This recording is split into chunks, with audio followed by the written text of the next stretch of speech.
익산 일빛교회 장권능 목사입니다. 네, 오늘 우리의 피난처 되시고 우리의 생명이 되시고 우리의 길과 소망이 되시는 예수님 앞에 믿음으로 달려나와서 세상의 모든 염려 근심을 십자가 앞에 내려놓고 하늘의 소망을 바라보며 오늘도 믿음으로 전진하며 주의 영광을 위해 살아가기로 결단하고 선한 성도님들 한 분 한 분에게 하나님의 풍성하신 은혜와 사랑과 위로와 평강이 함께 하시는 승리의 한 주간이 되시기를 주의 이름으로 축복합니다. 저보다 여러분이 잘 아시는 것처럼 지금 올림픽 경기가 이제 오늘 저녁에 아마 폐막식 하는 걸로 알고 있습니다. 제가 이렇게 설교한다고 얘기는 하지만 저도 관심은 없습니다. 그런데 기본 흐름은 알고 있잖아요. 이번에 정말 1년 연기해가지고 5년 만에 그 올림픽을 시작을 했는데 많은 이야기들이 있고 많은 어려움들이 있고 많은 아픔이 있고 많은 감동이 있지만 어쩌면 우리 한국 선수단이 출국할 때에 그래도 금메달 7개에 10등은 205개 나라가 참석을 했는데 10등은 할 수 있지 않겠느냐 목표를 정하고 갔는데 아마 아직까지는 금메달 6개로 15등 아마 이것으로 아마 거의 순위는 결정되는 것 같습니다. 제가 이런 얘기 하려고 그러는 게 아니고, 근데 어떤 분들은 물론 다른 올림픽보다는 아마 많은 우리 대한민국 국민들이 그 어느 때보다 힘들고 어려운 때인데, 그래도 이 올림픽을 통해서 도리어 큰 감동을 얻고 힘을 얻었던 사람들도 있지만 대부분은 짜증나. 날도 더운데 코로나 때문에 힘든데 저 선수들 운동 경기 하는 거 보니까 열받네. 막 이런 사람들도 없잖아 있습니다. 어떤 사람은 정말 이겨서 또 지고도 많은 국민들에게 기쁨을 주고 소망을 주는 그런 운동선수, 그런 운동 경기도 있는가 하면 또 나름대로 열심히 잘 싸우는데도 불구하고 이겼는데도 불구하고 막 우리 성경에 보면 돌판매를 집어 던지듯이 매국노라고 막 국민들이 그 사람들을 심지어 아시죠? 우리 야구팀 같은 경우는 이렇게 보니까 하여튼 일본에서 비행기 태우지 말고 헤엄쳐서 오라는 거예요. 그만큼 화가 났다라는 거죠. 왜 똑같은 대한민국을 대표해서 그 땀 흘려서 열심히 금메달을 따기고 또 국위를 선양을 열심히 했는데 금메달을 못 땄는데도 4등 했는데도 포상금을 2천만 원밖에 받지 못하는데도 막 멋있다고 참 우리나라 참 국위 선양을 위했다고 그렇게 칭찬하는 선수가 있는가 하면 어떻게 보면 1년에 연봉을 몇십억씩 받음에도 불구하고 왜 저런 놈들을 국가대표로 데리고 갔냐고 막 손가락질하고 비난하는 선수들이 있더냐 그 말이죠.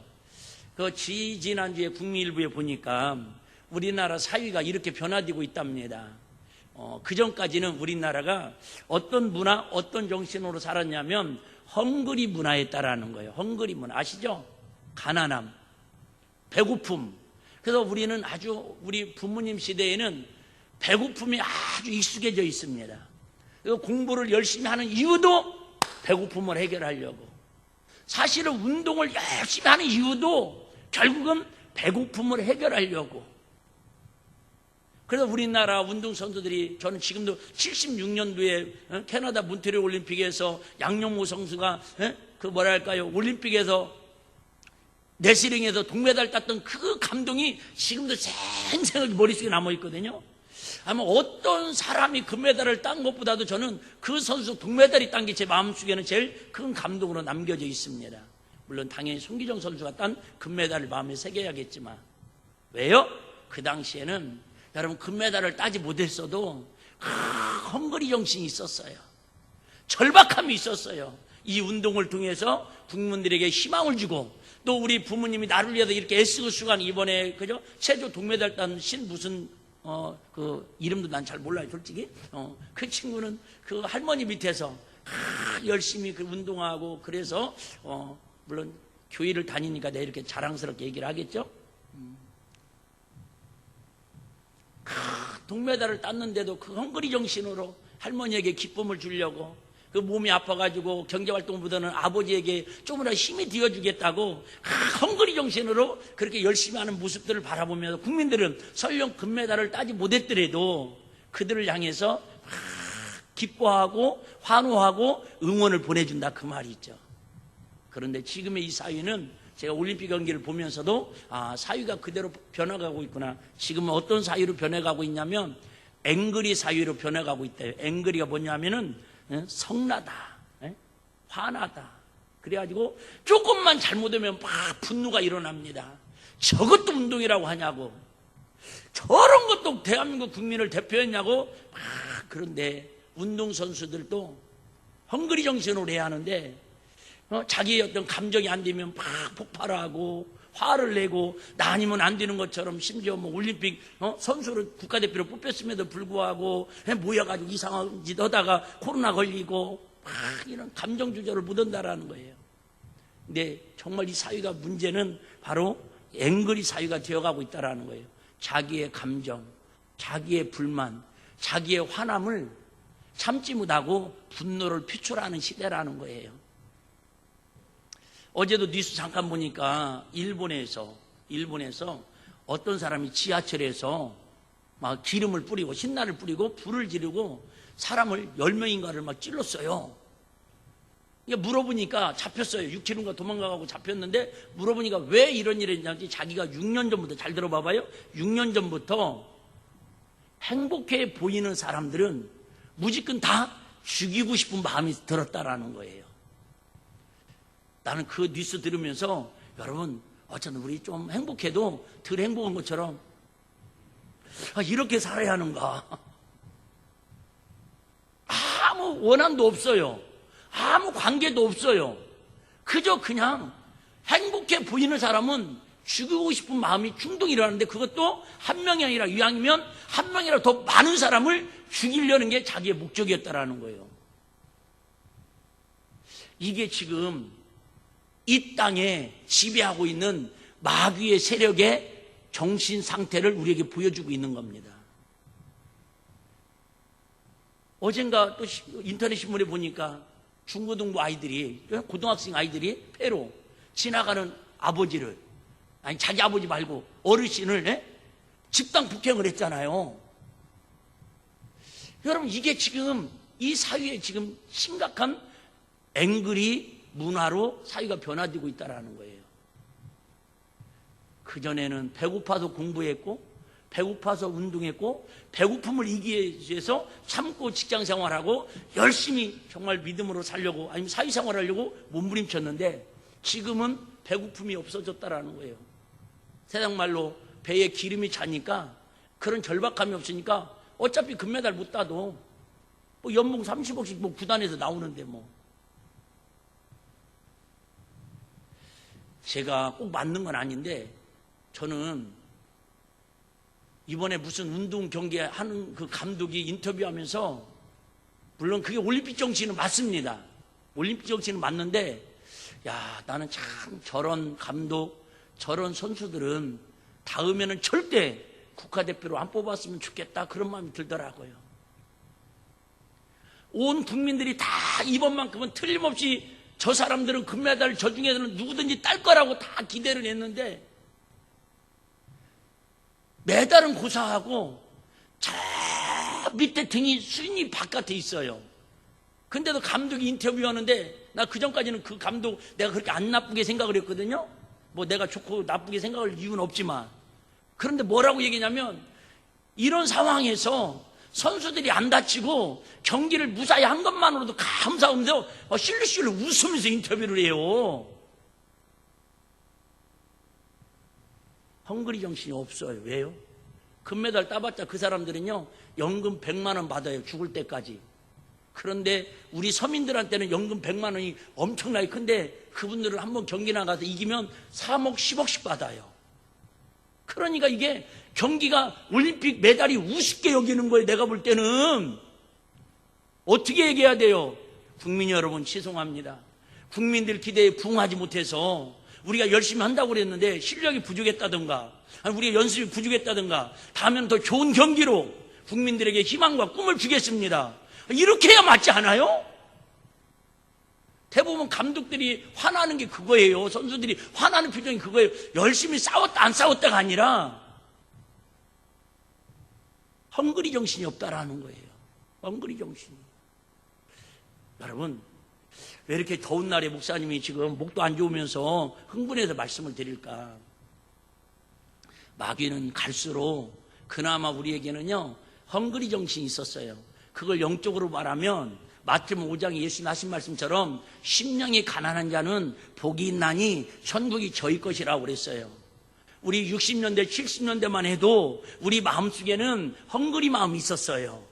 예수님 없이는 못 산다고, 은혜 안 받으면 안 된다고, 주일날 예배 안 드리면 큰일 날 것처럼 주님이 나의 피난처시고 나의 전부이시고 나의 행복의 주인이시라는 것을 헝그리 마음을 가지고, 영적 헝그리 정신을 가지고 하나님 앞에 나왔어요. 할렐루야.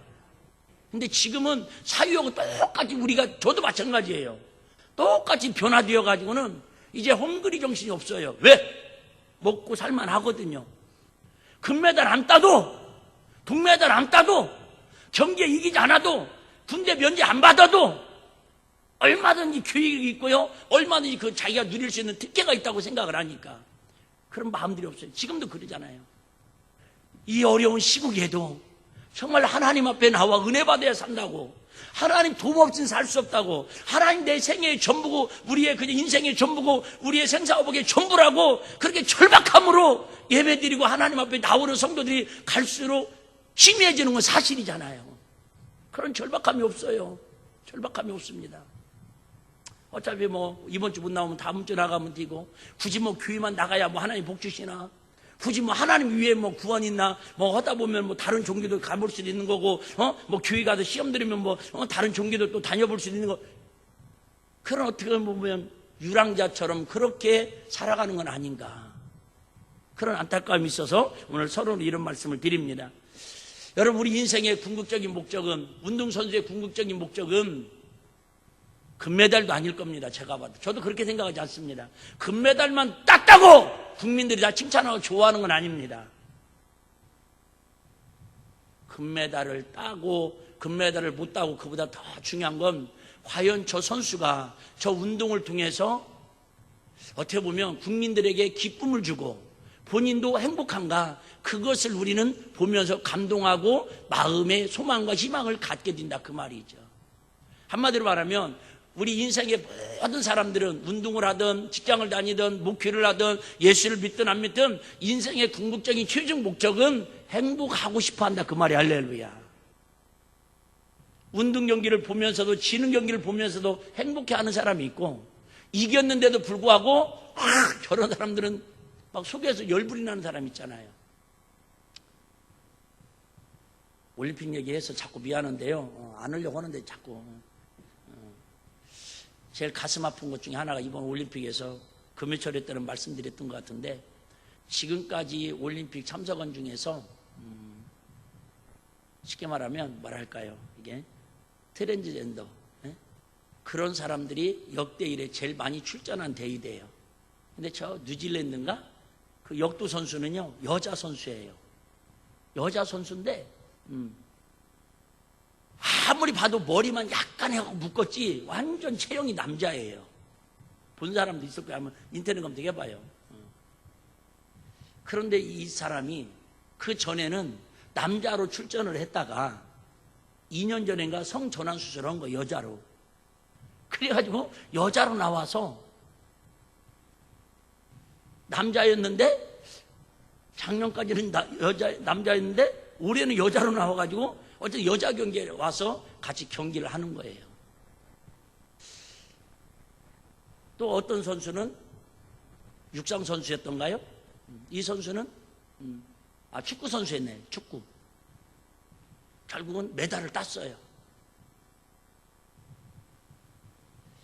참 자꾸 올림픽이라는 경기를 통해서 이제는 이런 하나님을 대적하는 성소수자라고 하는 이런 것들까지 다 파괴시켜가는 이런 세상의 문화를 바라보면서 정말 저는 걱정되는 게, 그래도 우리 나이 때까지는 그래도 어쨌든 예수 아니면 안 된다고, 예수 위에는 복음으로 구원받지 못한다는 걸 다 하여튼 뿌리 깊이 마음에 새기고 살아가는데, 우리 젊은 다음 세대들은 과연 이 쓰나미처럼 밀려오는 이런 문화들을 어떻게 저들이 분별해서 진리를 지키고 이겨낼 수 있을 것인가, 그게 안타까워서 제가 이 귀한 시간에 이렇게 위치고 있는 겁니다. 어쨌든 물론 그렇게 해서 행복할 것 같으면 모르겠어요. 그런데 행복은 같지만 절대 행복할 수 없다라는 거예요. 그럼 과연 우리가 가장 많이 듣는 얘기지만 어떻게 하면 우리가 행복할 수 있을까? 오늘 설교 제목이 행복의 원천이 무엇일까? 오늘 본문 베드로의 사도 바울의 사역을 통해서 과연 행복의 원천이 뭔가를 우리 같이 한번 살펴보려고 합니다. 빌립보 교회는 사도 바울을 통해서 세워진 유럽의 최초의 교회입니다. 유럽. 여러분 혹시 아세요? 이스라엘은, 예루살렘에 있는 이스라엘은 유럽일까요? 아시아일까요? 에? 이스라엘이 아시아에 속해요? 유럽에 속해요? 모르면 숙제로 내드릴게요. 이스라엘에서 빌립보 지역까지는 상당히 먼 거리입니다. 해위입니다. 해위. 그런데 사도 바울이 하나님의 은혜를 받고 유럽에 최초로 가서 교회를 세운 곳이 바로 빌립보 교회입니다.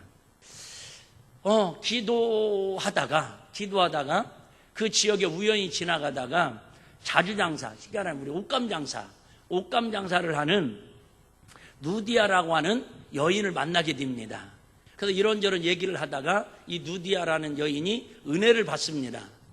그래서 이 바울 목사님을 자기 집에 초청을 해가지고 식사 대접을 하면서 거기에서 교회가 시작됩니다. 그래서 누디아 집에서, 가정에서 시작된 교회가 빌립보 교회입니다. 자, 그런데 이 빌립보 교회를 통해서 이제 많은 복음을 전하고 이제 지역에 빌립보 교회가 세워집니다.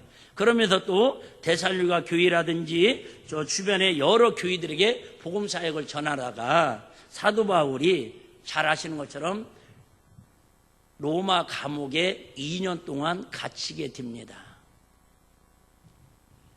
그때에 오늘 본문에 보니까 많은 개척에서 섬기는 교회가 있었고 동력자들이 교회가 있었는데 목사님이 쉽게 말하면 막 은혜 끼치고 능력을 행하고 병자를 고치고 그럴 때는 목사님 할렐루야 막 인기가 짱이고 목사님 사역하는데 힘내세요. 내가 기도해 드릴게요.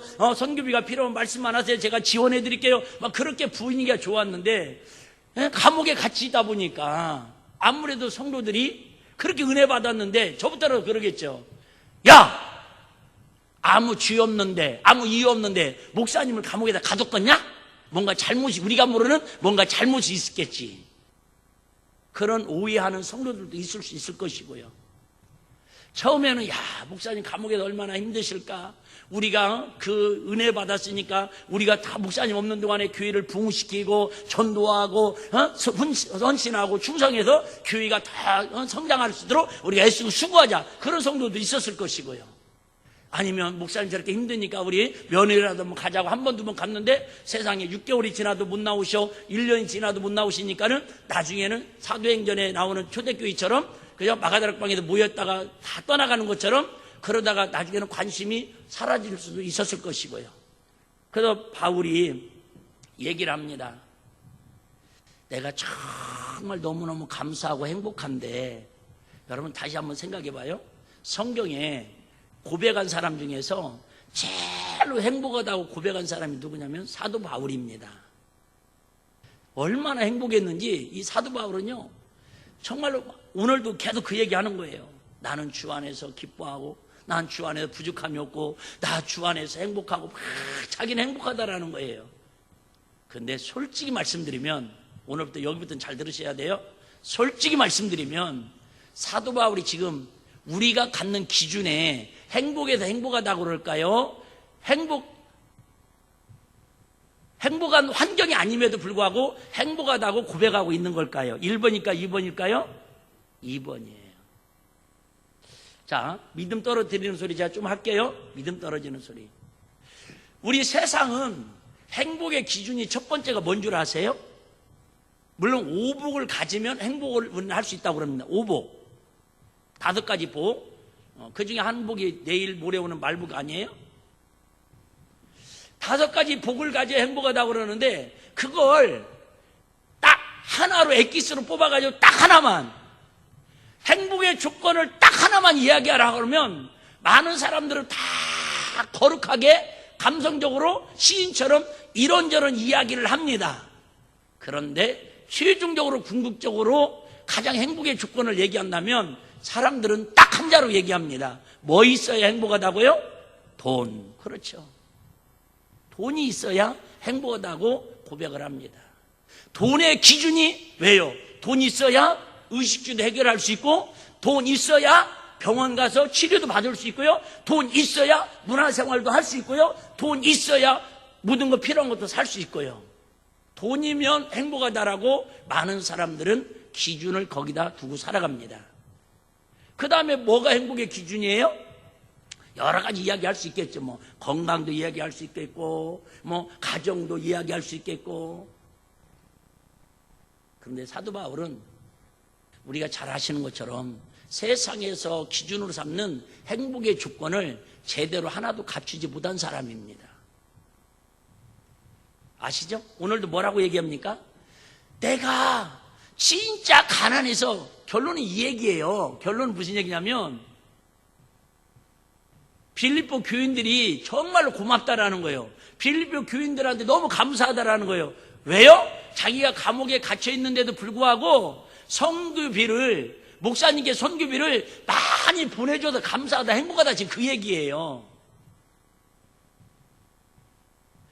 그러면서 하는 얘기가, 야, 내가 진짜 당신들이 보내준 선교비 때문에 행복한 줄 알아?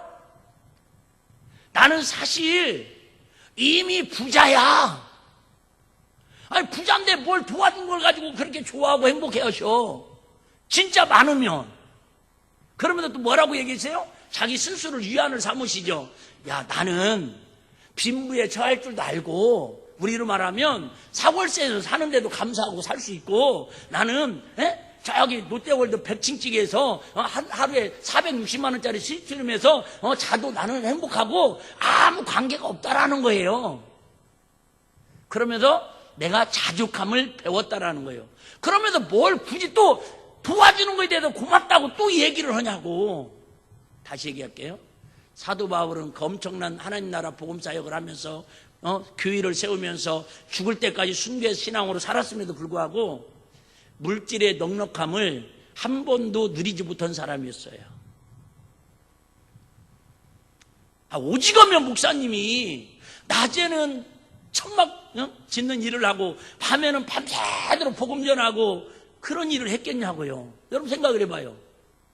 아니, 교회 성도들이 목사님을 잘 대접해 주는데 굳이 뭐 낮에 가서 노가대판 가서 일하고 여러분 그죠? 막노동하고 택배하고 그런 일을 하겠냐고. 택시 운전기사하고.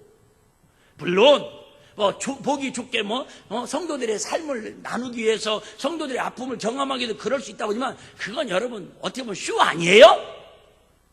정말 그럴 시간 있으면 더 기도하고 성경대로 말씀 전무하고 성도들의 애환을 끌어안고 기도하고 신방 가서 그 성도들의 아픔을 들어주고 기도해 주는 게 목사가 해야 할 일이지. 할렐루야. 오직 폭포가면, 오직 교회 운영이 안 되면, 오직 처자식들 먹여 살릴 힘이 안 되면 사모님이 나가서 일을 하고 여러분 목사님이 나가서 투잡을 하고 그러겠냐 그 말이에요. 그런데 천막장사도 여러분 우리가 생각하는 이런 텐트가 아니라니까요. 그냥 양 가죽을 벗기고 소 가죽을 벗기면 처음에 하는 그 제공, 그죠? 가공. 처음에 하면 그저 가죽을 벗기면, 제가 언젠가 대전에 갔을 때 피격 공장 있잖아요. 피격이요. 피격 공장. 알아서 듣죠? 갔더니 세상에 막 소를 잡아가지고 가죽들을 막 이렇게 명태 널어놨더라고. 근데 막 피가 줄줄 흐르고 있어요. 그걸 말려가지고 가서 또 가고, 어떻게 보면 그 바울이 앞치마를 입고 다녔다고 그랬잖아요. 앞치마. 죽은, 그죠? 귀신들이 앞치마만 스쳐도 귀신 떠나고 막 그랬잖아요. 앞치마 갖다 얹어도. 그 앞치마가 뭐냐면, 처음에 그 가죽을 처음에 작업을 할 때 피가 줄줄 흘리는 그 작업을 하기 때문에 앞치마를 그걸 입었던 거예요. 그러니까 막 피가 다 묻어나는 거예요. 비린내 나가고. 비유상하다 그거 하지도 못합니다. 어떻게 보면 그 시대에 가장 사람들이 하기 싫은 천한 직업이에요. 돈이 많으면, 물질이 이렇게 풍부하면 그렇게 할 필요 있냐 그 말이죠. 그럼에도 불구하고 바울은 나는 한 번도 물질이 부족하다고 이야기를 하지 않는다 그 얘기예요. 진짜 능력이 있는데도 불구하고 능력을 발휘하지 않는 선수들이 있고, 능력이 안 되는데도 120% 끌어올려서 막 몸부림치는 헝그리정신 절벽에 끈선 마음으로 할 때에 사람들이 감동하는 것처럼 바울은요. 자, 첫 번째 제일로 중요한 행복의 조건인 돈이 죽을 때까지, 물론 그 전에 예수 믿기 전에는, 예수님 만나기 전에는 괜찮았어요. 말 그대로 세상적으로는 부족함이 없었던 사람이에요 진짜. 근데 예수 믿고 나서 우리말로 말하면 완전 알거지 중에 산거지가 된 거예요. 두 번째, 여러분 행복의 조건은 어쨌든 조심스러운 얘기인데, 그래도 가정이 행복할 때에, 가족 구성원이 행복할 때에 그래도 행복하다고 많은 분들이 고백할 수 있습니다. 근데 사도 바울은 아시는 것처럼 결혼도 하지 않았습니다. 올망졸망한, 그죠? 보기만 바라봐도 흐뭇한 자녀들도 없습니다. 부모님이 계시겠지만은 부모님을 성경에 한 번도 공경했다고, 명절에 찾아뵙다고, 가족끼리 모임을 가졌다는 성경 구절이 한 구절도 나오질 않습니다. 어떻게 보면, 세상적으로 보면 가장 불행한 사람, 결혼도 하지 않았고 자녀도 없고 부모와도 같이 살았던, 그죠? 예수 믿고 나서는, 복음 전하고부터는 그런 행복을, 사소한 행복을 누리지도 못한 사람. 그럼 사역은 말할 것도 없죠. 저는 정말 바울의 그 이야기를 들을 때마다 얼마나 복음에 미쳤으면. 건강은 했습니까? 그러면 나이 먹어가지고 노년에 건강은 했습니까? 고린도전서에 보면 그러잖아요. 내가 눈도 안 보이고 막 여기저기 아파가지고 하나님 앞에 제발 오직했으면. 여러분, 나는 지금까지 예수 믿고 목회하면서, 목사님, 내가 이렇게 아픈 것은 이게 참 사단이 준 가시 같아요, 이렇게 고백하는 사람 나 몇 사람 못 봤습니다. 이해되시나요? 아이고, 50견이 왔는가 봐요. 저번에 좀 잠을 잘못 잤더니 혈액순환이 안 되는 것 같아요. 저번에 좀 몸이 컨디션이 안 좋은데 무리했더니 몸이 이렇게 상했는 것 같아요. 협착증이 온 것 같아요. 막, 완전 치질이 생겼어요. 이런 얘기를 하지. 사도 바울은 얼마나 힘들고 육신이 고통스러웠으면, 하나님, 나에게 사단의 가시를 좀 걷어가 주세요 그랬다니까요.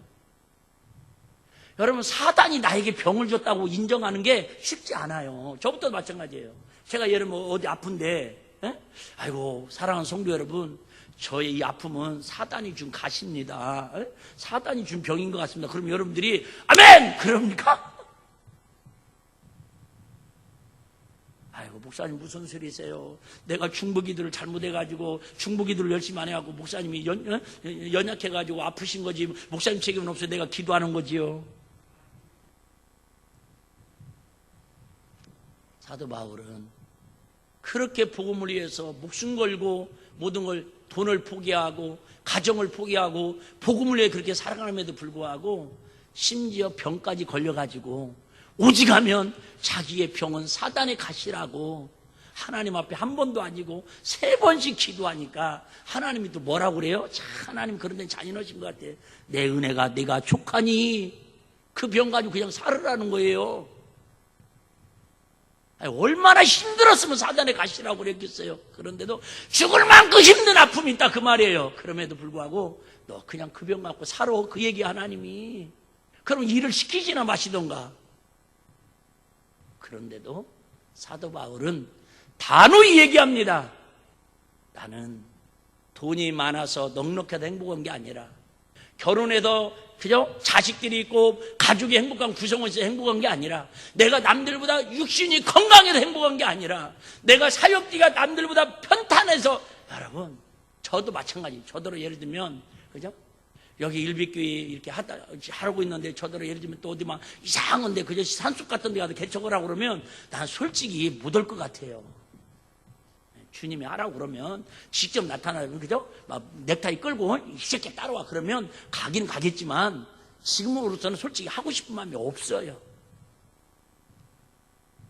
그런데 바울 사도는 교회가 조금 성장해서 안정되고 자리 말만하면 떠나시고, 또 교회가 성장해서 일꾼이 세워질 만하면 또 떠나시고.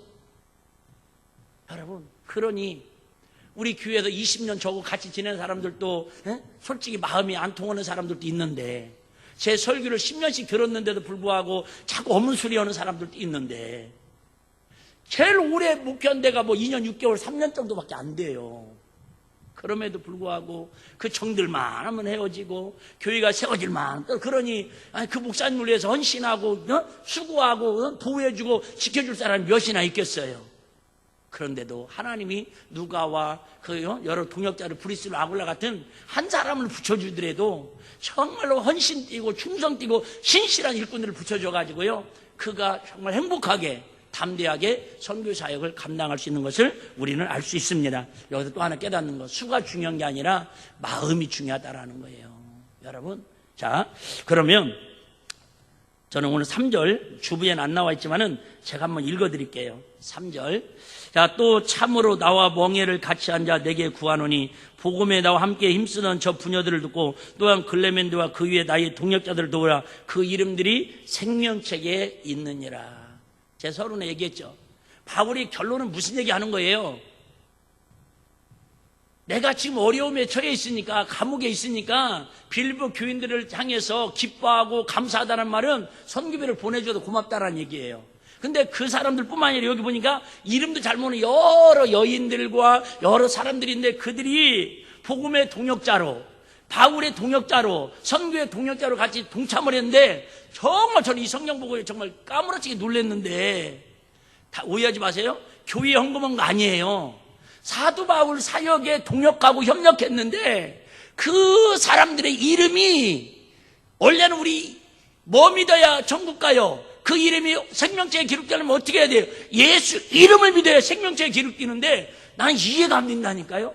바울의 선교 사역에 같이 동참했는데 그 사람들의 이름이 생명책에 기록되어 있대. 할렐루야. 문화로도 어쩔 수 없어요. 이것까지 설명할 시간 없습니다. 바울은 행복의 원천을 어디서 찾았냐면 돈에서 찾은 게 아니고요, 사역에서 찾은 게 아니고요, 결국은 예수 그리스도와 나와 함께 하시는, 즉 하나님 말씀에 순종하고 하나님의 뜻을 이루는 사역의 현장에서 환경과 관계없이 행복의 근원, 행복의 원천을 찾았기 때문에 그는 이 어마어마한 사역을 하면서도 기쁨으로, 즐거움으로, 감사함으로 할 수 있었다. 그 얘기. 할렐루야. 여러분, 자꾸 세상의 환경으로 우리 거기 가면 행복할 것 같지만 행복하지 못하다니까요. 제가 금요일철에 때 말씀드렸는데, 저녁에 동영상 한번 보여드릴까 생각 중인데 안 봐도 아시죠? 저 인도네시아에 파푸아기아 그 원주민 섬이 있는데, 거기에서는요 제일로 좋아하는 고기가 원숭이 고기랍니다. 원숭이 고기를 그 원주민들이 제일 좋아한대요. 근데 이 원숭이를 잡긴 잡아야 하는데 어떻게 잡냐고 그러면, 원주민들이 이렇게 흙토 같은데, 이렇게 흙더미 같은 데다가 굴을 하나 조그마하게 파가지고 거기 입구를 좀 탄탄한 그 황토흙으로, 우리말 세멘트처럼 굳은 딱 흙을 굳게 만들어가지고 이렇게 조그마한 원숭이가 손만 들어갈 정도 만들어가지고는 그 안에다가 견과류나 과일 같은 거 조그마한 걸 넣는다라는 거예요. 근데 신기한 거, 여러분 그 인터넷 그 유튜브에 보면 나오는데, 그걸 만드는 걸 원숭이를 잡으려고 원주민 추장도 아니죠, 원주민이 그걸 만드는 걸 저 멀리에서 원숭이가 보고 있어요. 저 사람 봐라, 나 잡으려고 저거 덫을 놓고 있네? 보고 있어요. 그런데 이 원주민이 그걸 다 만들어놔요. 그리고 저 한쪽에 나무 밑에 가서 이렇게 나무 옆에 가서 숨어 있습니다.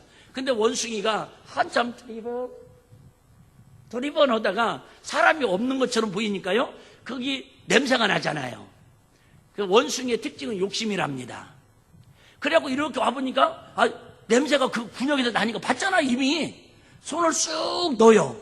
그 딱 잡는 순간에 와! 얼마나 행복했겠어요. 여러분, 금메달 딱 목에 거는 순간에 얼마나 행복했겠어요.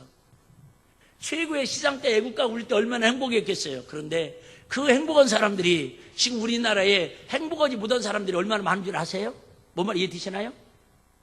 황모모 마라톤에서도 우리에게 희망을 줬던 사람도 더 이상 얘기 안 해도 알죠? 물론 그분은 잘못된 건 아니지만 이 모모 그저 선수도 그런데 지금 허리도 부서가지고 막 지금 불치병 치료받고 그러고 있잖아요. 여러분, 그거 딱 금메달 따면 그 순간에 행복한 것 같지만 그건 영원한 행복이 아니라고. 할렐루야. 우리 이든이가 지난달에 설교했잖아요. 찬양으로. 그것이 행복이 아니라고. 세상에 그것이 행복이 아니라고. 지금은 메달 잡고 연봉 10억 받고 지금은 대통령 그저 후보 1등이 되고 그럼 행복한 것 같죠? 아니에요. 여러분, 우리 아시는 것처럼 두 분 전직 대통령들을 바라보면서 우리가 행복하다고 지금 위치는 사람이 누가 있을까요? 다 안쓰러워가지고 내일도 지금에 또 전 대통령 또 광주까지 재판받으러 또 가야 하잖아요. 그분을 나이 90 먹고 누가 행복하다고 그러겠어요? 그때 딱 권력을 잡았을 때는 내가 최고 행복하다고 그랬겠지. 원숭이하고 똑같아요. 한 줌의 권력도 안 되는 거, 한 줌도 안 되는 거 세상에 의식줄 잡고요, 자기는 다 이뤘다고 행복하다고 착각하고 있다 그 말이에요. 근데 바울은 그걸 알았기 때문에 한 줌 배설물처럼 버려버리고요, 하늘의 소망 예수 그리스도의 사명을 붙들고 살아가니까 거기에 행복의 원천이 있다는 걸 고백했다 그 얘기. 할렐루야. 그래서 원숭이가요, 이 동굴 속에 손을 탁 대니까는 그러면 이제 사냥꾼이 옵니다. 원주민이 잡으러 와요. 이렇게 봐요. 가까이 왔어요. 그런데도요, 이것만 놓으면 도망가면 못 잡아요. 그런데 안 놓고요, 막 발동을 칩니다. 발이 빠지도록. 그러니까요, 그 원주민이 와가지고, 사냥꾼이 와가지고, 그냥 이렇게, 그죠? 망으로 이렇게 씌워가지고 갖고 가서 그냥 요리해 먹더라고요. 요리하는 제목은 안 나옵니다. 그게 우리들의 모습이라는 거예요. 마귀는요, 우리에게 덫을 펴놨어요. 너 이것만 하면 행복해. 너 돈만 조금 더 모으면 행복해. 너 아파트만 조금 그저 입주하면 행복해. 너 공부만 좀 잘해가지고 그 학교만 들어가면 행복해. 그 직장만 들어가면 행복해. 자꾸 마귀는요, 원숭이처럼 우리에게 그걸 딱 잡게 만들어요. 그래서 잡는 순간에 놓고 주님 앞에 돌아오면 괜찮은데, 대부분은요, 마귀가요, 선악과를 따먹고 우리를 끝까지 유혹해서 죽이도록 넘어뜨리는 것처럼요, 그거에 놓으면요, 욕심이라는 손에 잡히면요, 그러니까 정확히 말하면 원숭이가 사냥꾼에게 잡힌 게 아니라, 그죠? 아니, 사냥꾼이 원숭이를 잡은 게 아니라 원숭이가 사냥꾼에 잡힌 거예요. 이해되시나요? 자꾸 여러분 남 핑계대지 말으라는 거예요. 내가 불행하다고 힘들다고 어렵다고 자꾸 남 핑계대지 말라는 거예요. 행복도 그죠? 나로 인해서 생기는 거고요, 불행도 나로 인해 생기는 건데 우리는 자꾸 아담과 하와처럼 자꾸 핑계대려고 그런다라는 거예요. 아니, 욕심만 버렸으면 안 잡혔을 텐데 그 욕심 때문에 사냥꾼한테 원수가 잡혀준 거라니까요. 여러분, 자꾸 마귀에게 우리가 욕심에 의해서 잡히지 마시고, 혹시 우리 마음에 그런 마음이 오면 예수 이름으로 무찌르자 그 얘기. 할렐루야. 자, 결론 보겠습니다. 결론은 무슨 얘기냐면, 빌립보서에는요, 이 단어만 기억하고 마치겠습니다. 빌립보에는요, 기쁨이라는 단어가 16번 나옵니다. 자, 빌립보서가 몇 장까지 있는지 혹시 아세요? 4장까지 있습니다. 그 4장에 있는 동안에 성경에 가장 50장까지 있는 창세기도 있고 66장까지 있는 이사야도 있지만은 가장 짧은 4장 속에서 기쁨이라는 단어가 4번이 나오고요, 그보다 더 많이 나오는 단어가 있는데 그걸 알아야 돼요. 진정한 기쁨, 진정한 행복은 어디에서 오냐면 그리스도 안에서, 주 안에서라는 말이 무려 4장에만 8번이 나옵니다. 이게 행복의 원천이라는 거예요. 그리스도 안에 거할 때에, 예수 안에 거할 때에, 믿음 안에 거할 때에, 말씀 안에 거할 때에, 아멘 할 때까지, 시간은 됐는데도 아멘 할 때까지 한번 해볼게요. 여러분, 자꾸 세상 것 손에 잡으면 행복할 것 같지만 진정한 기쁨이 그냥 그때는 일순간의 기쁨으로 끝난다라는 거예요. 그런데 그리스도 안에 거하고, 그리스도 안에 거하고, 말씀 안에 거하고, 하나님 은혜 안에 거할 때에, 그러면 말씀 안에 거하고 은혜 안에 거하고 주 안에 거한다는 게 뜻이 뭘까? 하나님이 나와 함께 하심을 믿는 고백으로 사는 삶이라는 거예요. 중요한 얘기 합니다. 요즘 갈수록 이 폭력자들 때문에 사회가 많이 시끄럽습니다. 그런데 그거 아세요? 이 나쁜, 그러니까 쉽게 말하면 성폭력을 하든 강도짓을 하든 폭행을 하든 공통점 중에 하나가 뭐냐면 거의 90%가 혼자 가는 사람을 타겟으로 노린답니다. 뭔 말이 이해되시나요? 혼자 있는 사람. 그러니까 여자도 예를 들면 그죠? 여자도 그죠? 둘이 이렇게 얘기하면서 가면요, 그걸 범행 대상으로 삼지 않는다라는 거예요. 그런데 혼자 가면 범행 대상에 노출된다라는 거예요. 무슨 얘기 하는지 아시죠? 여러분, 주님이 나와 함께 한다라는 것은, 주님이 나와 함께 하고 있으면 마귀가 아무리 우리를 넘어뜨리려고 해도 끝까지 마귀는 우리를 넘어뜨릴 수 없습니다. 왜? 주님이 나와 함께 하니까 건드리지 못해요. 근데 어느 순간에 주님이, 목사님 나는 주님과 항상 함께 하는데요, 마음으로 함께 하는데요. 물론 그럴 수도 있지만요, 말씀 안에 거하고 은혜 안에 거하고 믿음 안에 거하고 예수 안에 있어야 하는데 자꾸 말로는 그렇게 하면서 예수 밖에 있어요. 그러면 그게 바로 자기가 무리에서 떠나서 혼자 있을 때 마귀는 솔개처럼 그저 팍 낚아채 듯이 채간다, 그 말이에요. 제가 공룡 영화를 우리 주한이 때문에 한 10번도 더 봤는데, 어렸을 때 막 불이 싸우려면 그 엄청난 공룡이 있어요. 그런데 하이에나나 사자들이 공룡을 잡아가더라고요. 여러분, 공룡하고 사자하고 싸우면 게임이 안 돼요. 공룡이 사자보다 10배, 20배 등치가 큽니다. 그런데도 사자가 공룡을 잡더라고요. 잡는 이유는 간단해요. 공룡들이 그렇게 갇히는, 공룡들은 뭘 이루고 살아요? 떼를 이루고 살아요. 무리를 지어서 다니는데, 이 한 마리 공룡이 물 마시다가 이렇게 혹시 뭐 새로운 거 없을까? 엄마 아빠 먼저 가세요, 나 좀 놀다 갈게요. 혼자 떨어지는 그 순간에 하이에나나 사자들이 막 10마리, 20마리가 일시에 혼자 떨어질 때 공격을 해가지고 결국 막 올라타고 막 발로 채이고 그러더래요. 목을 딱 잡아가지고 결국 쓰러뜨려갖고 그 공룡을 이기더라고요. 여러분, 절대 세상이 아무리 악하고 힘들어도 주님 안에서, 말씀 안에서, 우리 교회 공동체 안에서 믿음으로, 말씀으로, 찬양으로 기도하고 하나님 은혜 안에 살면요, 어떤 어려움이 와도, 어떤 마귀 유혹이 와도 우리는 행복을 지키면서 이길 수 있어요. 할렐루야. 그런데 자꾸 힘들다고, 나 혼자 마음이 벗어지고, 아이고 교회 가야 목사님 관심도 없고 밥도 안 먹으니까 뭐 나는 오는지 가는지 신경도 안 쓰시고, 목사님 뭐 전화도 안 해주시고 문자도 안 보내주시고, 아이고 나는 관심 없는가 봐. 자기 스스로 그렇게 떨어져 나가는 순간에 마귀가 팍 와서 채간다, 그 말이에요. 진정한 행복의 원천은 예수 안에, 말씀 안에, 교회 안에, 은혜 안에 있는 줄 믿으시고, 이렇게 어려울 때일수록 모이기에 힘쓰고, 말세에 어떤 자들은 모이기를 패하는 습관처럼 한다고 그랬는데, 우리 그럴 때일수록 여러분 가족끼리도 자주 모여서 기도하시고, 우리 구역 식구들은 못 모일지라도 여러분 그죠? 이 하나님 앞에 지키는 예배 시간만이라도 우리 합심해서 1시간만이라도 모여서 정말 마음껏 찬양하고 하나님 절실한 은혜를 구하고 말씀 듣고 무장해서 또 한 주간도 승리하며 살아가는 행복한 주인공들이 다 되시기를 주의 이름으로 축복합니다.